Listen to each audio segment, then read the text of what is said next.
एक 8 साल का ऐसा खूनी जो पुलिस वालों के सामने हंस रहा था और उसकी आंखों में थोड़ा सा भी खौफ नहीं होता है। और पता ये पुलिस वालों से क्या डिमांड कर रहा था कि पहले मुझे बिस्किट दो फिर मैं सब बताऊंगा।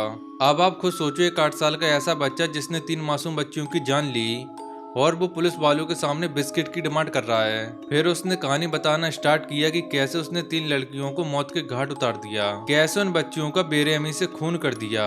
उसने पुलिस वालों को बताया कैसे उन्हें मारने में उसे मजा आ रहा था, उसे उन बच्चियों को पत्थर से कुचलने में सुकून मिल रहा था, उनके बहते हुए खून को देखकर, उन्हें मरते हुए देखकर उसे एक अलग ही मजा आ रहा था। और सबसे खौफनाक बात तो ये कि ये सीरियल किलर सिर्फ 8 साल का बच्चा है, जिस उम्र में बहुत से बच्चों को ये पता नहीं होता कि जिंदगी क्या होती है, मौत क्या होती है। उस उम्र में ये बच्चा क्राइम कर रहा था, वो भी मर्डर जैसे भयानक क्राइम। आपने ये कहावत तो सुनी होगी कि बच्चे भगवान का रूप होते हैं, पर इस बच्चे के अंदर शैतान का साया था। तो आज मैं आपको इस बच्चे की कहानी सुनाता हूँ। तो इस क्रिमिनल का नाम है अमरजीत, जिसका जन्म 1988 में बहुत ही गरीब परिवार में हुआ। इसके पिता एक मजदूर थे और इसकी माँ हाउसवाइफ। क्योंकि ये बहुत ही ज्यादा गरीब थे तो इनकी जिंदगी में बहुत सारी परेशानियां थीं और इस गरीबी के चलते ये पूरा परिवार शिफ्ट हो जाता है मुसहरी गाँव में। पर इस गाँव में शिफ्ट होने के बाद भी उनकी जिंदगी की परेशानियां कम नहीं हुई थी, बल्कि नए जगह पे शिफ्ट होने के बाद कई परेशानियां बढ़ और जाती हैं। ऐसा ही कुछ इस परिवार के साथ हुआ। जब अमरजीत सिर्फ 6 साल का था, एक 6 साल का बच्चा इतनी ज्यादा परेशानियां देख रहा था, सिर्फ हिंसा देख रहा था, गाली गुलौज मारपीट देख रहा था।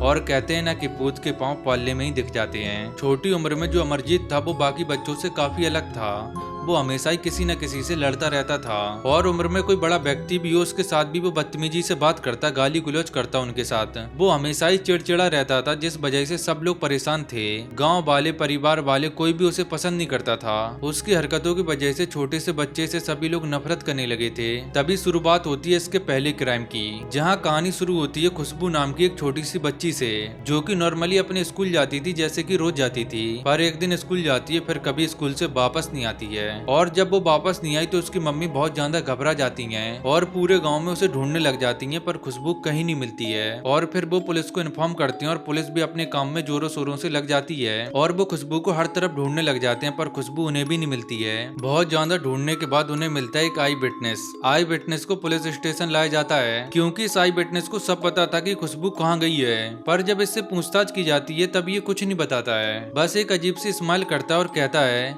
कि पहले मुझे बिस्कुट दो फिर मैं सब बताऊंगा। और आई विटनेस कोई और नहीं, अमरजीत ही था। और जब अमरजीत को बिस्कुट मिला तो वो खुश हो गया और अपनी कहानी बताना शुरू किया। उसने बताया कैसे उसे स्कूल में खुशबू अकेली दिखी, उसे देखकर उसे गुस्सा आने लगता है। फिर उसने उस दिन खुशबू को अकेला देखा तो वो खुशबू को घसीटते हुए लेकर ग्राउंड तक गया और वहाँ पे वो खुशबू का गला दबाने लगा।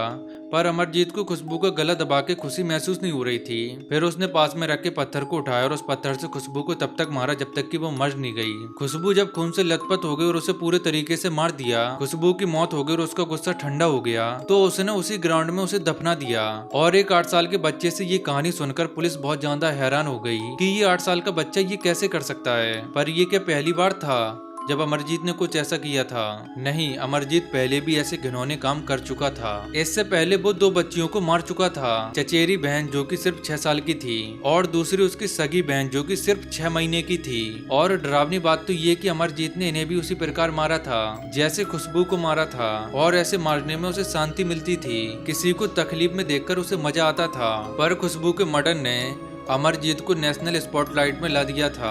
और सबसे हैरानी की बात तो ये है कि उसकी जो फैमिली थी, उसके मम्मी पापा जो थे, उन्हें इस बात के बारे में अच्छे से पता था कि ये जो मर्डर है ये अमरजीत ने किए हैं। पर सवाल ये उठता है कि जब उसके मम्मी पापा को पता था तो उन्होंने इसके लिए कोई कदम क्यों नहीं उठाया, उन्होंने ये छुपाने का फैसला क्यों किया? क्योंकि अगर वो ये बात को नहीं छुपाते तो शायद खुशबू आज जिंदा होती, और ये उनकी सबसे बड़ी गलती थी। खुशबू को मारने के बाद अमरजीत बन गया दुनिया का सबसे छोटा सीरियल किलर। फिजियोलॉजिस्ट की टीम ने जब अमरजीत को डायग्नोस किया तो पता चला कि अमरजीत को कंडक्ट डिसऑर्डर है, बिहेवियर डिसऑर्डर है, और इसमें इंसान सोशल कंडक्ट फॉलो नहीं करता है और हमेशा एक रिपीटेड एग्रेशन दिखाता है। ये डिसऑर्डर अक्सर टीनेजर या यंग में देखा जाता है और इस डिसऑर्डर के चलते अमरजीत ने 3 बच्चियों को मार डाला। इसके साथ अमरजीत दुनिया का सबसे छोटा सीरियल किलर बन गया। अब आप क्या मानते हैं किसकी गलती थी?